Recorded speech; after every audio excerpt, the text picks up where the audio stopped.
Hi, my name is Jamie Lynch, and you are listening to Eating Habits, my podcast about everything restaurants. I will explore the human element of the hospitality business, and I'll talk to the who's who in restaurants, explore their stories, and hear what's on their minds in the ever-changing landscape of the food and beverage industry. Hi, my name is Corey McGovern, and you are listening to Eating Habits. Stop your laughing. You're such a goofball. I'm really excited to introduce Corey McGovern. She is my fiance and my executive assistant.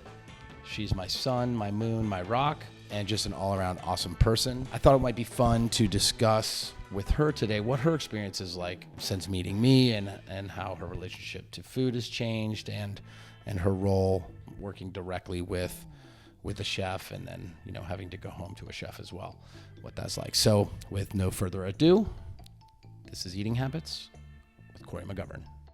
Hey, babe. Hi. So for first question I wanted to ask you for our listeners is I want you to describe kind of what your relationship to food was prior to us meeting, what kind of meals you cooked for yourself, kind of how you looked at cuisine, or if you looked at cuisine or read cookbooks or anything, and then how that maybe changed when we met, and then kind of where you're at now 5 years later. Let's see. Before we met, I would say that the biggest culinary influence would probably be my grandmother, and still is. Let's talk about that for a minute. Okay. So your grandmother is the person who cooks. I've been to many of these family. Every holiday meal, every single one. Birthdays, holidays. And she always goes way overboard. If there's any occasion to get the family together and make a meal, that's your grandma's jam. I love it, yeah. Yeah. And so let's talk about what those meals look like. The table's full of food. There's hardly room for our plates. It's jam-packed full of our family. How many people are typically at those gatherings? I would probably say 7 or 8, maybe 9. I don't know. Can you fit 9 people at her table? That's probably it's the tight, cap. but I think, that's the cap. I think that's the cap. Yeah. So 9 people, and then, there's just numerous dishes. I would say at least usually 3 kind of like protein main course type dishes, usually a soup, sometimes a salad, sometimes both, and then a bunch of sides like potatoes and vegetables and things like that. It's just and there's always probably 50 pounds of leftovers. Yeah, there's a lot of prep involved, and before I met you, really understand how much time is involved in cooking and how much prep is involved. And, we'd go to her house and have these great meals. She's a great cook, but I think after you and I met, I started to really appreciate and understand how much this woman works her butt off in her kitchen. And we get to spend it with family, which to me is it's made it super special. And I look forward to every single meal that she prepares. But as far as like taking any of that knowledge from her and then implementing it into my everyday cooking, that was like not a thing. I would go to survival mode at every meal, and it would be boiling a bag of rice or boiling, frozen chicken breasts, and, what I could do to just get on with my day. It was survival. The extent of us going out to dinner would be like going to Applebee's or going to Chili's and things like that. That was like a special occasion. That was where we went out to dinner. Yeah. I didn't know any other restaurants, honestly, other than that. At your house with like mom and dad, what were meals like? If you guys weren't going out to one of those kind of fast casual joints, what was a meal like typically for the family? Whatever was the quickest and easiest to prepare. I don't think there was any rhyme or reason. It was just like... Did they cook like fresh ingredients? Did they cook from like cans or boxes, like prepared stuff? Or was it kind of like convenience foods? What was kind of the bulk of the food that you guys would I would say we would normally order takeout, or it would be prepared boxed foods. Like dinner, like prepared dinners kind of things. Yeah. Gotcha. For sure. How did that change when we met? So you and I met like 5 years ago, right? Yeah. Yeah. How did that change for you? What was that like? Well, I remember the first meal I ever cooked you. I don't know if you remember it. I'm not sure. Tell us. What was it? But you ate it and you were drunk. And then the next day you're like, oh no, I tasted it. You're like, but it needs seasoning. I'm like, damn, I was like super proud of like all of the ingredients that I put in. But it was a recipe that I got from like some shitty health magazine that was not super actually was it tacos? Healthy. Yeah, it was the Peruvian tacos. I remember. See? Good job. No, thanks. The Peruvian tacos just need a little bit of seasoning. It just needed seasoning, and I didn't know that. I didn't know the extent of it. I mean, I think developing a palate and developing, a sense of what a dish needs comes with time. And I'm a fast learner, so I was just watching you able to learn a lot. I think you taught me how to butcher a chicken over the telephone while you were in the kitchen. I was at home within like 5 minutes. It was really something special and cool that I never anticipated to learn, but I feel like I've done a good job in learning to cook, and I'm not too bad at it now. I would say that you're actually a very good cook now. You definitely pick up things quickly. You definitely season well now, but we'll get to that. Like, so what changed? So once we got together, started spending a lot of time together, we moved in together. What was that like? Dating a chef. I kind of want to know how that changed your cooking, right? Like before we met, you were boiling bags of rice and chicken breasts with no salt, right? To wanting to butcher a chicken, right? I remember that phone call, right? You called me one day. I was like at work in the kitchen, and you're like, hey, I need to know how to break this chicken down. I was like, oh, all right, cool. Why? Well, I guess I was kind of the chef for my dad and my mom. Well, I guess for the family before I met you, and creating meals for my dad to help lower his cholesterol, keep him healthy, and things like that. So I had that purpose in his household, and it made me feel like I was valued. So when I moved out, I needed and wanted to feel value in your life. And I think looking in your pantry when I first met you was a can of soup and a roll of paper towel, and that was literally it. That was what was in your pantry, and I was like, holy shit.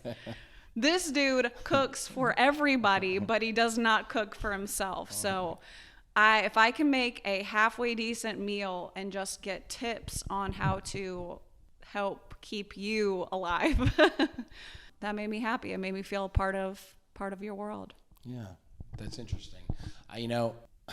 It's funny to hear that because it's true. I don't cook for myself. I would never cook for myself by myself. Yeah. Like that's not something I would ever do. No, you would send me pictures of you at the Harris Teeter and be like, okay, what kind of frozen pizza should I get today? And I gave you the brand, but I looked at the picture and I'm like, he's sick, so he's got the cold and flu medicine. You had a bottle of wine, and you had a frozen pizza, Screamin' Sicilian. That was your grocery store trip. It just kept me living. Yeah. So it's funny that I can relate to, pre-meeting, right? Yeah. I feel like your approach to cooking was similar to my approach for when I cook for myself. Just staying alive. Just stay alive. I gotta get through another day. Yeah. Right? But then as you have a significant other or people you care about, right? Then, the interest in putting a little more effort into it arises, right? Because I put a lot of effort into the meals that I prepare, or the menus that I create for the restaurants, for our guests, or if I cook for family or friends. There's a lot of energy that goes into it. So the desire to learn to cook better came from the desire to feel valued and play a role in our relationship, keeping me alive so I could work and stuff. Is that true? Yeah, I think that's honestly, I don't know if it's just me, but I think it's with any relationship you find where you fit in, and when you love and care for someone, you care for them in the ways that they need and help them put a smile on their face. Yeah. That's how we cater to people. That's how I cater to people. Yeah. I'm not as hospitable, I guess, in that sense to random strangers, but if I love you, you're going to be taken care of by me. Yeah, that's true. I can vouch for that. You definitely do that for sure. Thanks. Do you get pleasure out of cooking? Do you enjoy doing it? Because you're also an artist, Right. right? Your paintings are amazing. Thank you. I'm probably your biggest fan, maybe your mom, I don't know. I think I'm a bigger fan of your artwork. But you also used to do leather work. That's how we met. Mm-hmm. You did custom, really cool, artistic leather goods. Actually, we met at the tattoo shop when I was tattooing. But that's yeah. right. But I reached out to you for a chef bag. That's how we met. You made a very cool That's how we started dating. Right. Yeah. The leather chef bag. Yes. After I got off of Top Chef. But then, that kind of moved into painting. You do amazing oil paints. Do you get any of that sort of artistic gratification from cooking, or is it more just like a chore? Or Depends on the day, but I definitely, since I have a grasp on what I'm doing, it's a lot more exciting for me to come up with dishes, especially when I come up with them with you. Mm-hmm. And push ideas for the restaurant. Now, if it's like at home cooking, we've got a new recipe book that we have for our at home cooking, which I'm excited about. But it just depends on how crazy our week has been, how crazy our day has been. But for the most part, I absolutely love being able to be creative and come up with dishes, and you just get excited off of some ideas that I have going through my brain. It's cool. Cool. It was not expected when I first met you, though. So you mentioned the first meal you made for me. What was that experience like, starting to cook? Because I wouldn't do it at home if it was, I was a takeout. I was working all the time, long hours, and just no energy to cook when I wasn't working. So what was that experience like for you, learning to cook or starting to cook in that? For me and with the chef, it was scary. It's intimidating. It's also like really cool because I guess it's because I'm a quick learner and I learn super easy by watching, which it becomes instant gratification for me through most things. So as far as cooking and being good at it and picking things up super fast, it was really exciting. It wasn't, it was exciting for me. It was a little intimidating at first, but then kind of as you start to pick up. You're a hotshot top chef, and I'm cooking meals for you. It's scary. I think anyone who's ever cooked for you, regardless of their stature in the culinary field or just in your life in general, it's nerve-wracking. I mean, your mom might not care, but I think. Am I a harsh critic? No. I just think it's just a scary thing. You're a very reputable chef who has a great palate, who knows his shit, and you want that approval from a chef. Yeah. Even chefs need that approval from another chef. Sure. My mom, my grandma, it doesn't matter. I think that approval is like, hey, did I do a good job? What does it need? So there's some value in that, right? Yeah, totally. The approval or the nod from the chef that was a good. And you are super easygoing. You will eat literally whatever. But when I first met you, that's how I felt. I'm like, this is scary as shit. I'm cooking for a chef. And how would you feel about your relationship to food now? So, fast forward, we're 5 years into a relationship. We work together. So we're together all the time. Yeah. Daily. You're in all the different kitchens with me, experiencing. You've got access to tons of chefs now, executive chefs in their own right. Lots of skilled. Yeah. You've created a monster. So tell me about that. What's that like? You've created a monster. How? Well, I guess as far as like the romanticism of going out to dinner with you is non-existent.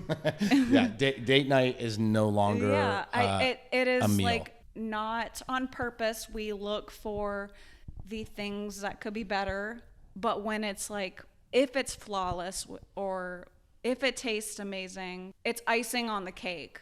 But most of the time, it's stressful. It's also, you create a palette, you know what something is supposed to taste like and how it's really well done. So when it's not up to par, you just notice it. It's something that we talk about at dinner time. Mm-hmm. Yeah, so the romanticism of a meal out at a restaurant is now work. it's kind of been diminished to more of a I mean, if less it's of a not the food, it's the service or the or ambiance or the playlist. the mold on the air vent or whatever. I hate It's something. Right. Yeah, exactly. Yeah. We're always looking at the operation as a whole, and how it all interplays to create an experience, which then takes away the. We're terrible. We're terrible. But we do it within each other's. I disagree. I don't think we are terrible. You say we're terrible, but I think we're just attentive to an operation, and We have to be. It's our job. it's our job, and we have multiple operations that we're trying to operate at a very high level. Yeah. And it's easy to get wrapped up in that when you're, since that's what we do all day, Yeah. right? Is how do we make things better? We're always looking for ways to improve. It's easy to spot those things when we're out. For the record, it wasn't mold on our ceilings. It was another restaurant in Annapolis, Maryland. Yeah. I remember that French. I just wanted to make that clear. The French bistro. Yeah. I'll never go No, back let's there. not specify. No, that's it. I'm just gonna say Yeah, the French just leave bistro it- in Annapolis. Just leave it there. They need to clean their air vents. Yeah. Yeah. But that's our job now. I remember when I first ate at your restaurant, you told me Which restaurant? You gotta be.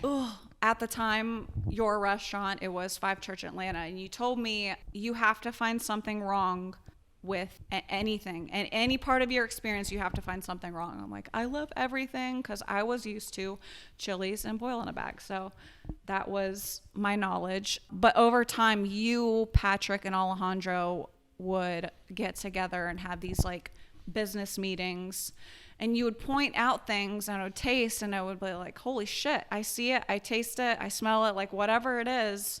It created, it was really cool to listen to y'all's dynamic from a outsider's perspective, and it taught me a lot about what to look for in food and service and the restaurant industry in general. So yeah, you created this monster. You definitely have an elevated palate now. Do you think you have an expert palate? What do you think your palate is like? I think that I have an expert palate. Then I think I have an expert palate. Yeah?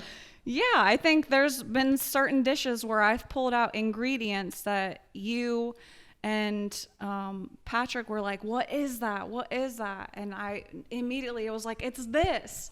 And I take pride in that because I'm like, this is something that you guys taught me. And I was able to figure it out, nail it. And sure enough, it was like, for example, rotten tomatoes. Like you could pull that from a dish, or just anything in general. This needs more acidity, or it could use a little bit more seasoning. I feel like I've shared enough meals with you and listened to your criticisms and I am not a cocky person, to be able to say that I do have a really good palate. I think You do have a very good palate. What is that shift like from going from, previously from our relationship, you worked at a tattoo shop for a while, you were a tattooer. Mm-hmm. You did a lot of custom leather work, doing your own business with making, custom leather goods, to a life that was then kind of 100% around food, restaurants, all day, every day. Right. What was that shift like for you? I guess I never really had time to think about that shift because I still dabble in doing artwork, but it was the pressure of having to create something permanent on somebody's body while having to, talk to them and pet their emotions. Like it's like physically and emotionally extremely draining, and you're bent over all sorts of ways to contort to their bodies. It is. It's exhausting. It was exhausting. And then I went from that to something still like leather work. So the transition from that to leather work was easy as pie. People were still extremely excited about it. It was less of a commitment because it's not something permanent that they're putting on their bodies. It was easier emotionally for me, but people didn't want to, my clientele didn't necessarily want to always pay the price for how long it took me, and, So that transition to restaurant was like oh, this calm, controlled environment of like me, myself, and I to chaos. But I'm always entertained. Like, I'm always on my toes. I'm always entertained, and honestly, always inspired. I mean, it's an inspiring company. It's a really cool transition, and I think I have tried to navigate it with few bumps so far in the road, and I just want to do a good job. Restaurants and hospitality work is often categorized as controlled chaos. I would agree with that. Yeah. I mean, I would. I think that is what a good operation feels like, right? There's a very high level of energy. The tempo is quick. There's a lot of moving parts working simultaneously on an experience, and any one thing could go wrong, or multiple things could go wrong at any moment, and do go wrong often. And how you pick up the pieces and roll with the punches and execute is whether a restaurant or an experience feels chaotic or controlled chaos. How did those experiences feel for you? Like, how do you handle those? Do you handle those kind of like, well, is that something that you thrive in, or is that something you're kind of like? Well, I think I appreciate the perspective that I get to see and have within the company and within your relationship with your business partners. It is something that I wouldn't have been able to see had I not been, in this part of your world. How does that kind of environment, like the restaurants, the controlled chaos, how does that affect you?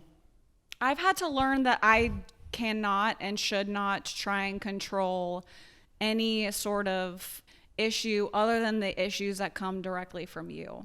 I can be a great sounding board, a better partner when I remove my emotions from the anxiety and just let you have that, because you own the business, and just love and care for you. And I have had to learn that the hard way within this transition of, being your help, but also being your partner, your loving partner at the same time, more importantly, honestly. Mm-hmm.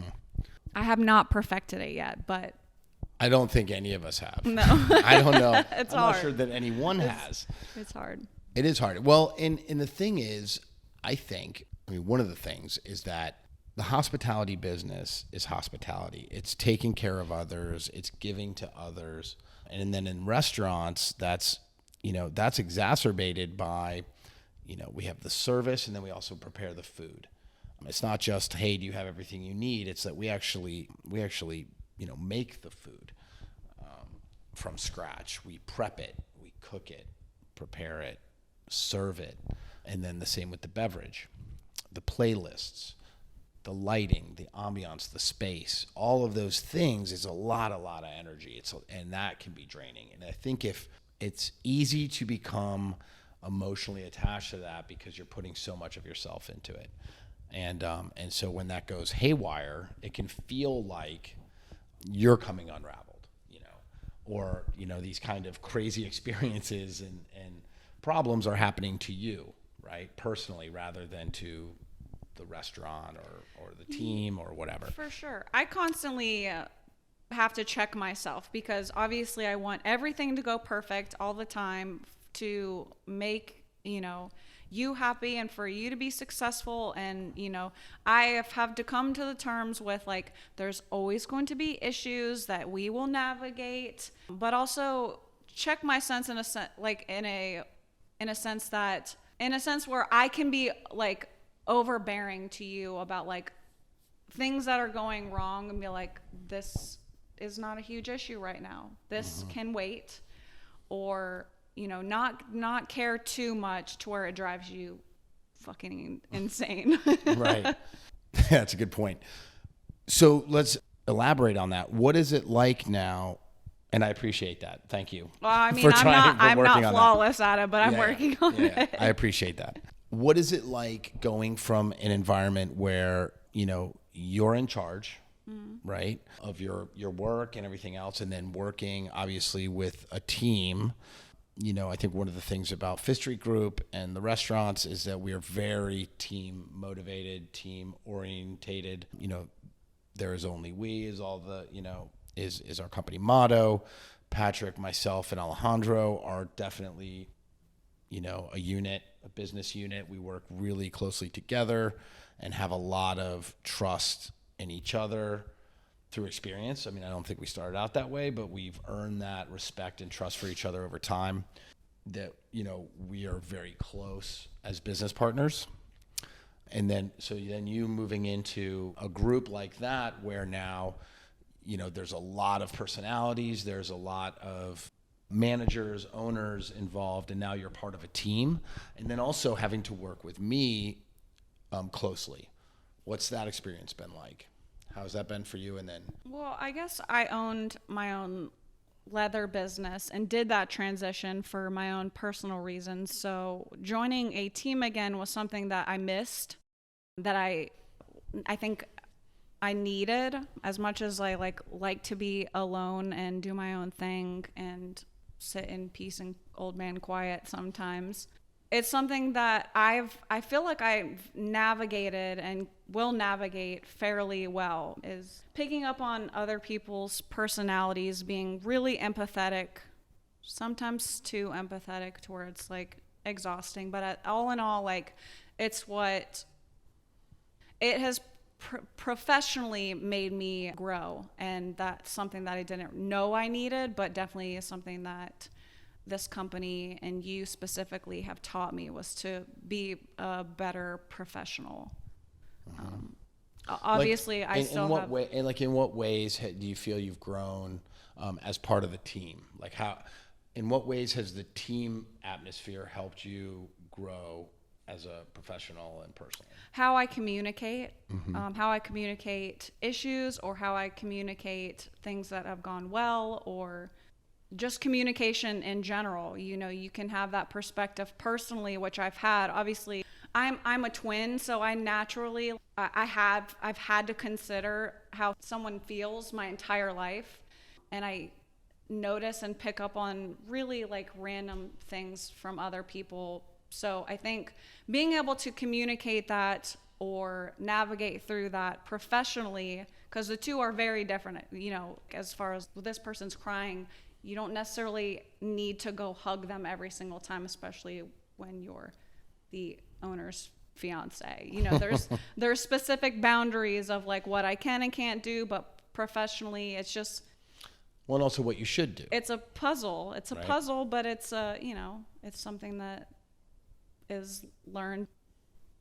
I think the management of people is the most difficult part of a team environment, you know, especially from a leadership role. Luckily, I think for you, or unluckily, depending on how you look at it, all you need to manage is me. I feel pretty fortunate in that aspect. Like you really only have to manage me. Right. You know, and then, but I mean, you do have tasks. I mean, I put you on task where I need you to communicate with the teams, and like you're handling communication from me to my chefs or, you know, my partners or the teams or whatever. So communication is super important.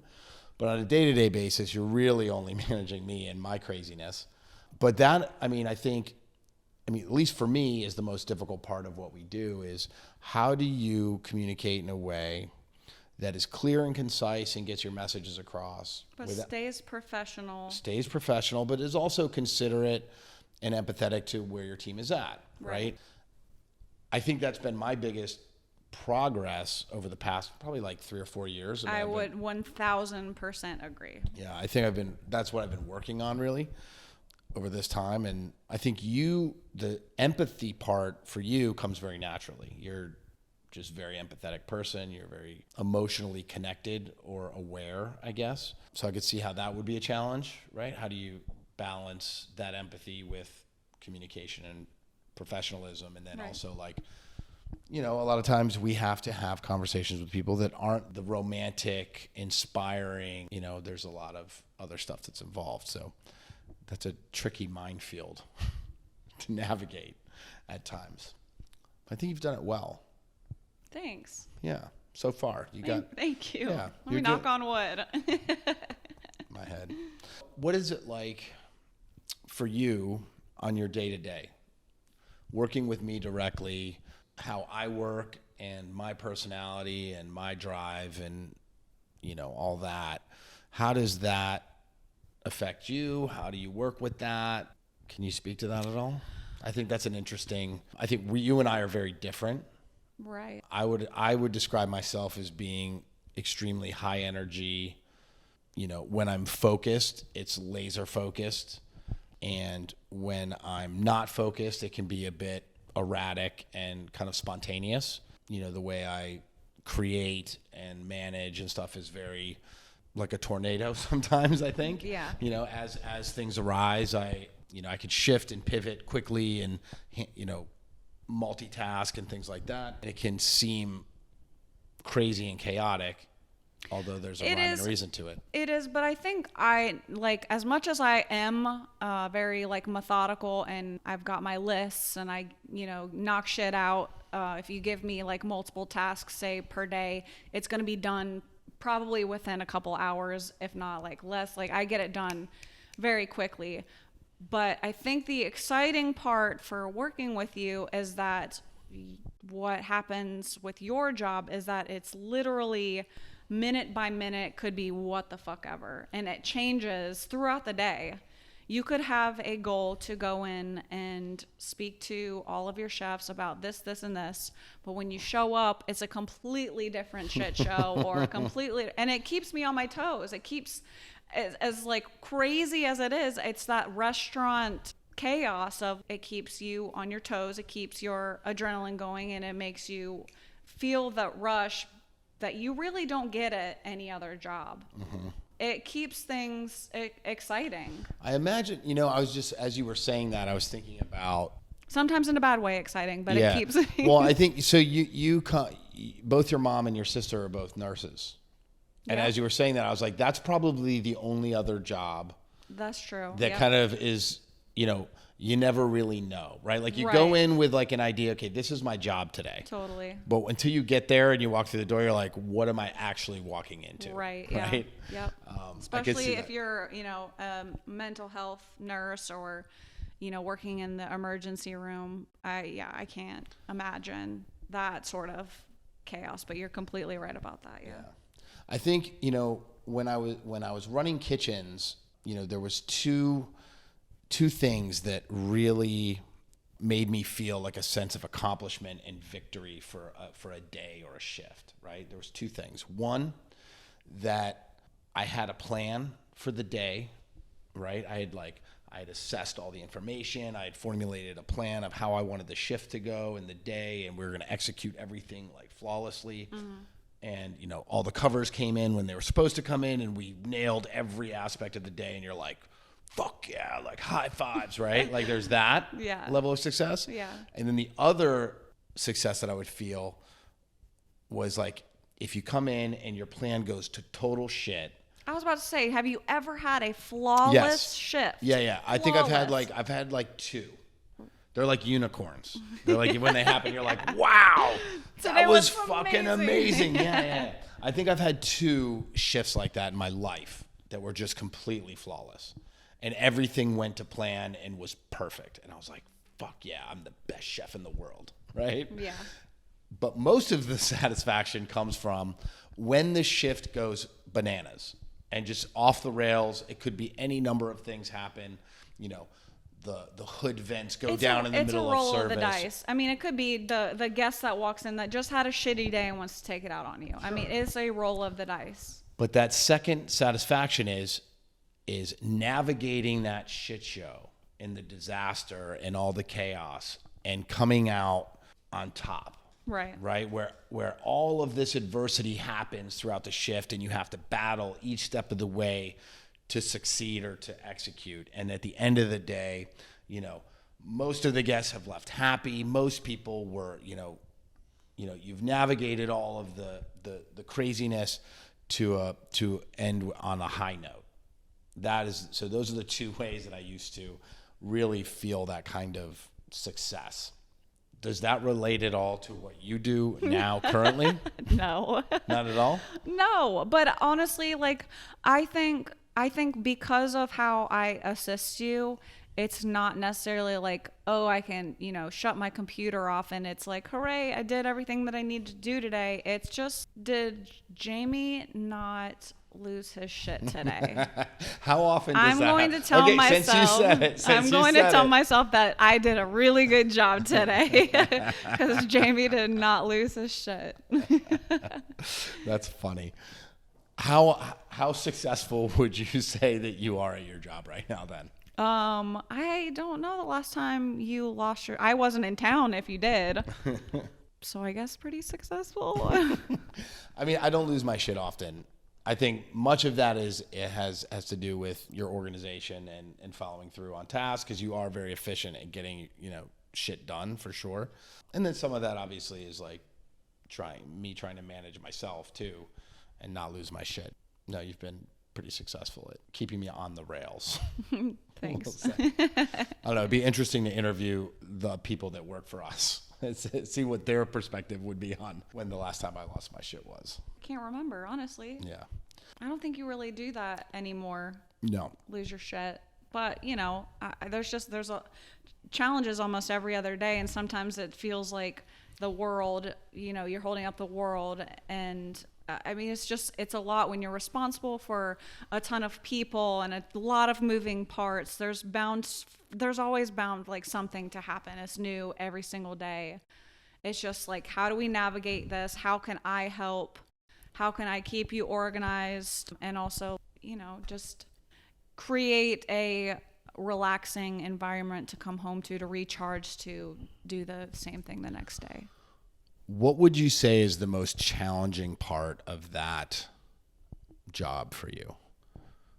Separating home and work and making time to turn off work. Because I think you and I naturally are like workaholics. I wake up and think about it. And you kind of compulse about it till you go to sleep. Sometimes you dream about it and I hear it in your dreams. So being able to like remind ourselves that the world is not ending, or at least anymore. Knock on wood. Yeah. And that everything's going to be okay. We're going to work through any problems that come our way. And just honestly, just take time to turn it off. Just step away mentally, just come back when you can come back. What is your strategy for that, for turning it off? How do you... I don't have one. You don't have one. So how do you separate? So what is, how do you create a barrier or separate? I think you and I just have an agreement to our time off, days off, if I need them that specifically don't work with yours. We just communicate that, and I've been better about telling you what I need and when I need to turn it off, and if it has to be turned back on that day, I completely understand, because there's always time to do it later. So just, working on communication. And I have found for me, and this might relate to you, although I think you're a lot more structured than I am, the ability to be flexible, to be elastic with my work has helped me to stay sane, I think. Being able to not have everything exactly the way I want it all the time. Right?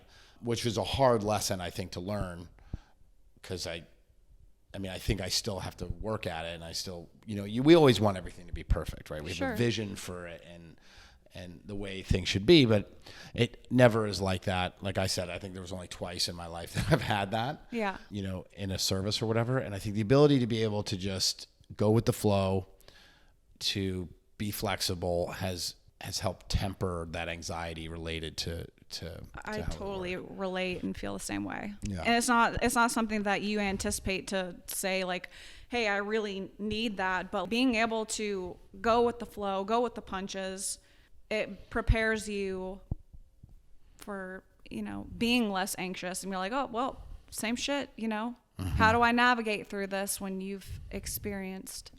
I think it helps. You're right, to keep your head screwed on. And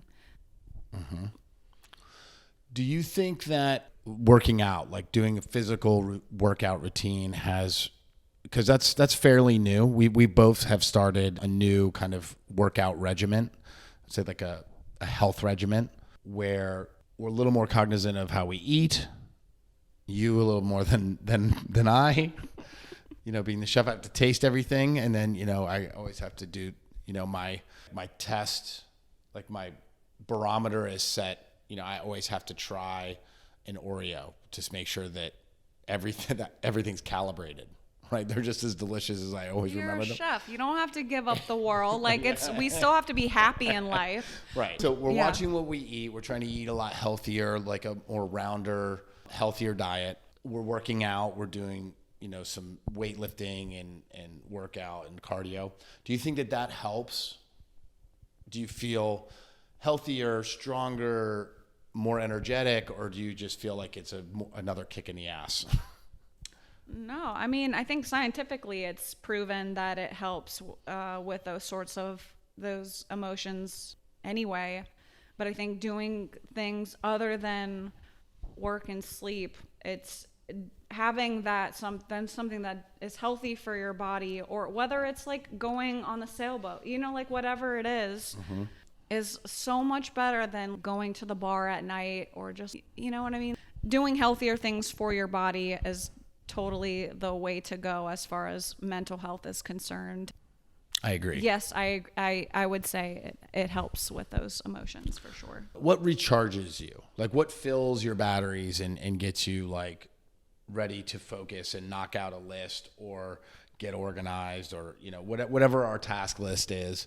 What are the things that helps you recharge? Being alone, being in silence.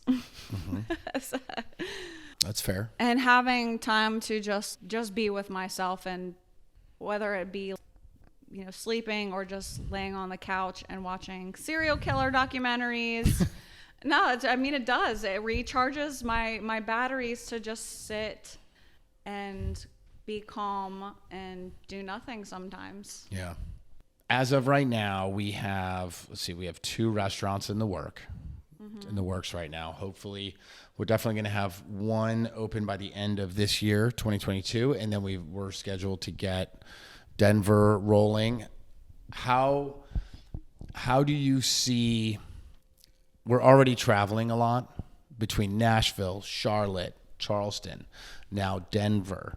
With 2 restaurants on the horizon, there's a lot of organization. Your job is about to get a bit more difficult. Just more things to kind of keep on schedule. Keep me on schedule for more things. Bring it? Yeah. I like it. Excellent. Are you ready for it? Yeah, I'm ready for it. Cool. Are you excited about it? Do I have a choice? I'm ready for it. You don't have to answer that question. Yeah. You do have a choice. Whether you're ready for it or not, it's happening. So I'm just, I guess, curious if you are ready for it, how you're feeling about the growth. If you're excited, are you nervous? Are you fired up? No, I'm fired up. I enjoy opening restaurants.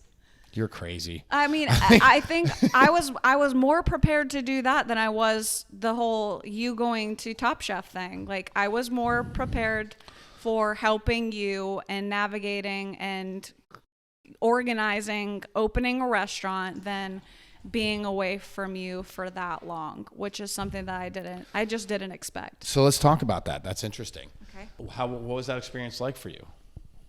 So basically, the first 2 weeks was great. So for the people that don't know, you and I were together when we filmed Top Chef All Stars. Yeah. It was in LA. We were operating the businesses.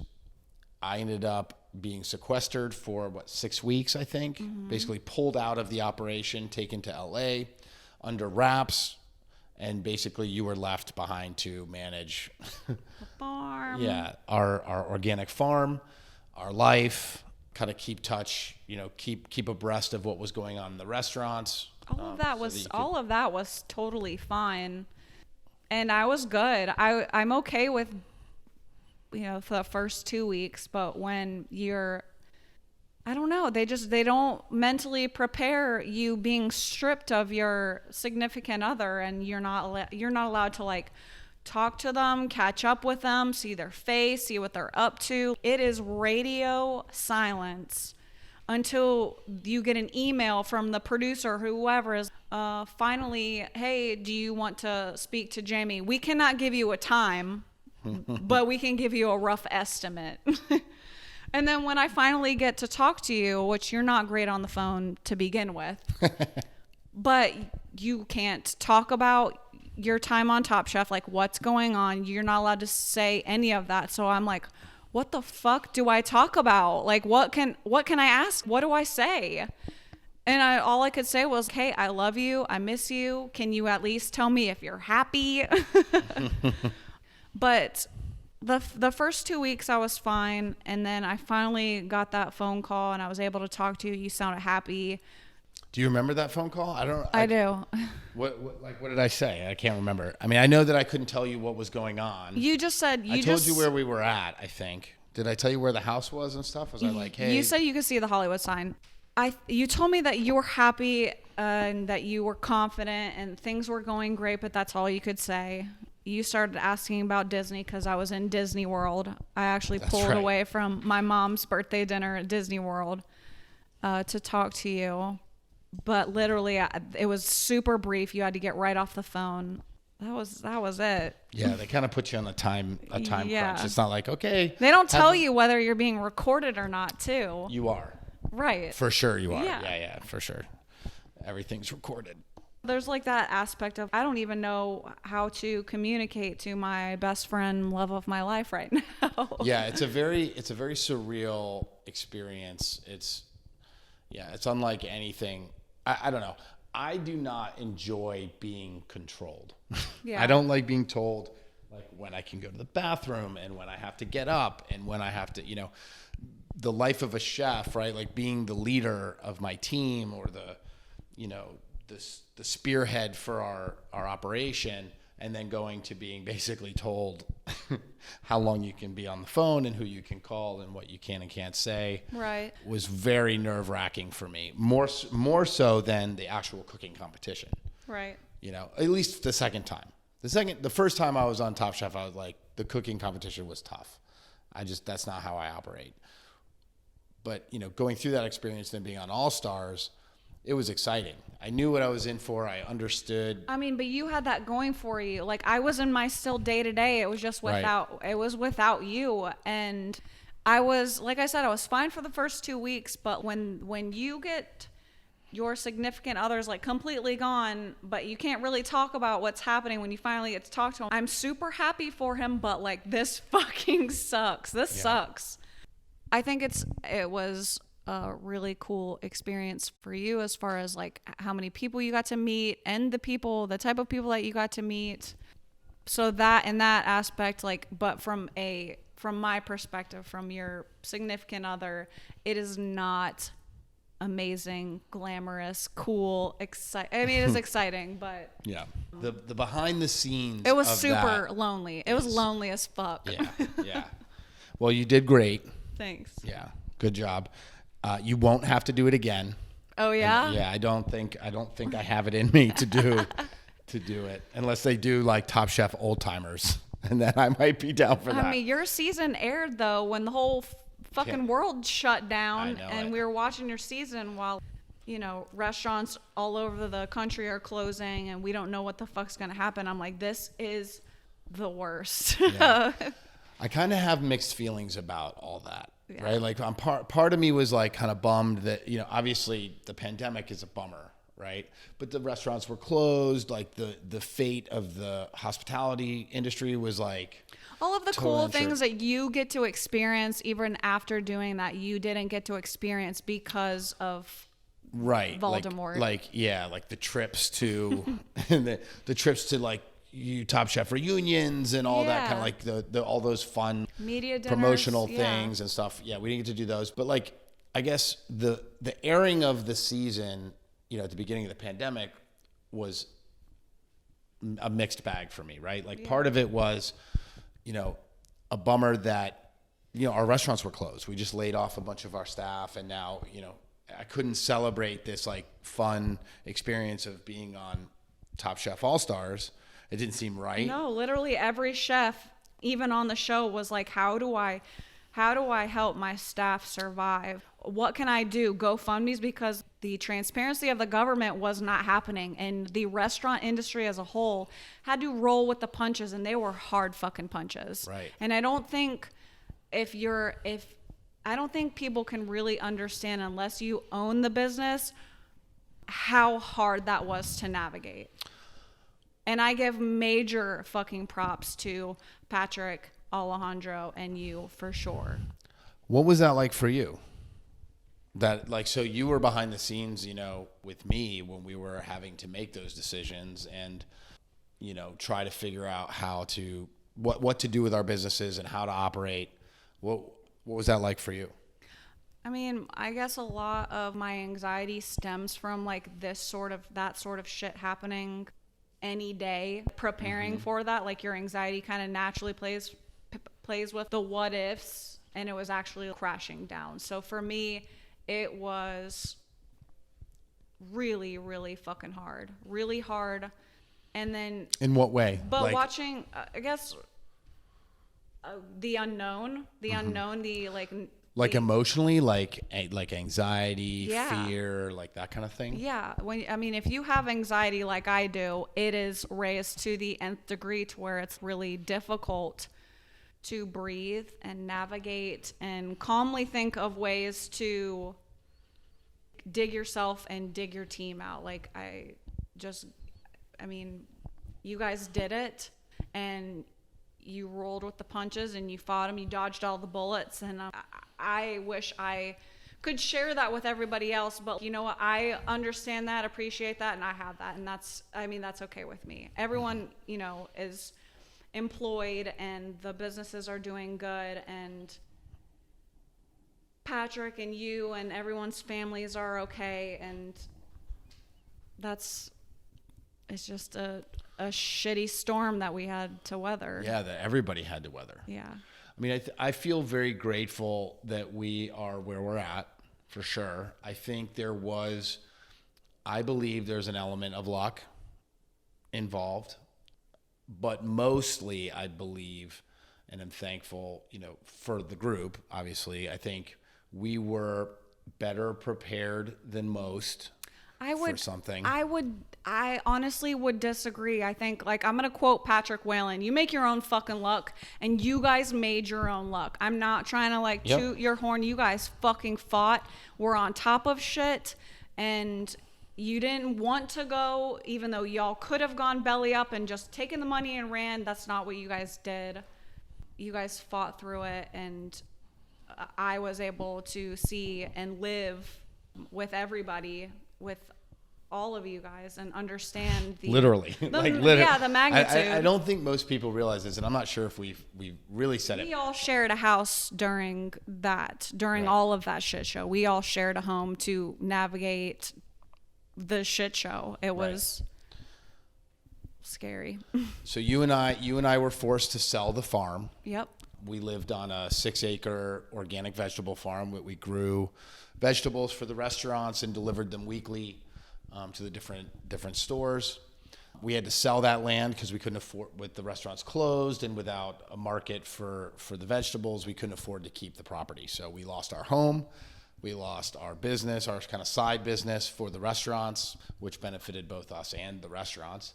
And so as a result, we moved in with Patrick, Alejandro, Pat's family, and just kind of circled the wagons. Yeah. What a crazy experience that was.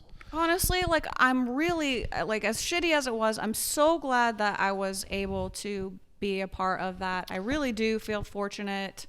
It, when you go through shit like that, it makes you count your blessings and learn from hardships. And do I ever want to do it again? No. Hell no. But I have a new BFF, Charlie Whalen, and I love the Whalen family so much. That's Patrick's 2-year-old son. And I feel fortunate that I was able to do that with you guys. I do too. And I wish that we had not had to do that, but I think that the best, I feel closer to my partners now.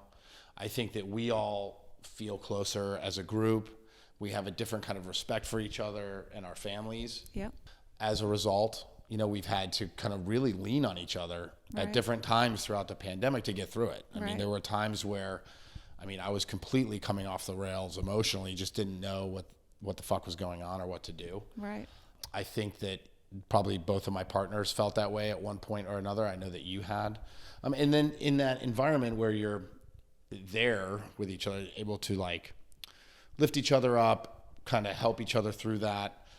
I feel like, I don't want to test fate or anything, but but like we've seen the worst I think that we could see as a group, and it really has benefited us as a partnership. I hope so. That's the worst is behind us. I hope so too. I hope so too. So that said, how do you feel, on the other side of all this? It seems like the pandemic is under control, at least. I don't think, obviously, COVID's going to be gone for good, but like it seems like it's controllable. I think things seem to be returning with to normal. with every hardship, like I said, I feel like everything happens for a reason, and with that, you guys were presented some really incredible opportunities, and the sacrifice of the farm was for the best. And I think all in all, it's working out. It's working out just fine. Yeah. We've got things to look forward to. I do want to find a way to incorporate the stuff that we learned on the farm into our projects moving forward, whether it's chef gardens or just even the knowledge of seasonality of produce and just everything that we were able to learn from doing the farm. For sure. Somehow roll that into our everyday operation so it won't be wasted for sure. So you ready for the next chapter? What's the next chapter? Expanding to... Oh, I thought it was us getting married. Got him. Are you ready for that? 2023? I think so. And you definitely won't be able to escape the restaurant business. I know, yeah. Awesome. Is there anything else you want to talk about? I feel like it was a good introduction into what chef life and chef organization life is I like. would like to say that I give mad props to all of the wives and husbands of people in the industry. It is a really weird thing to be stripped of holidays and things like that when you've got all of these workers working holidays, working night shifts for missing dinner. It is something that I really enjoy as family comfort. Helps me sleep at night, being able to have dinner with Jamie some nights. But when he was executive chef, it's a very difficult thing to learn and to navigate, and props to everyone who does that. Well said. Thanks. Thank you for saying that. That's a sweet sentiment that I don't think a lot of listeners might think about, is the people on the other side of the hospitality, right? The people who are the families of the chefs and dishwashers and servers and front of the house managers. That's great. Thank you for that. That's a good perspective, and thank you for sharing your story. Thanks for having me. For people. All right, I'll talk to you later. All right, bye. Bye.